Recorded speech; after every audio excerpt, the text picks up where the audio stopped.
مش كل وجع في عظمك يبقى برد، ومش كل تيبس في مفاصلك يبقى كبر سن. الحقيقة إن جسمك بيبعت لك إشارات إن جهازك المناعي بدأ يهاجم نفسه، وإنت بتسكت الوجع بمسكنات.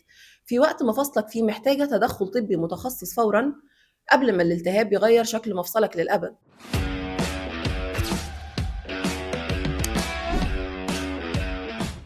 في تخصص الروماتيزم والمناعة احنا مش بنعالج عظم، احنا بنظبط جهاز مناعي فقد قدرته انه يميز بين الميكروبات وبين خلايا جسمك السليمة، وبدأ يهاجم الغشاء الزلالي المبطن لمفاصلك. امراض زي الروماتويد او الذئبة الحمراء او الصدفية المفصلية مش مجرد اوجاع عابرة، ده نشاط مناعي لو اتساب من غير علاج دقيق بيبدأ يفرز انزيمات تسبب تآكل في الغضاريف وتغيير في شكل المفصل مع الوقت. التشخيص بيبدأ بالربط بين التحاليل المناعية المتخصصة اللي بتعتبر عين الطبيب في الكشف عن الالتهاب في بدايته.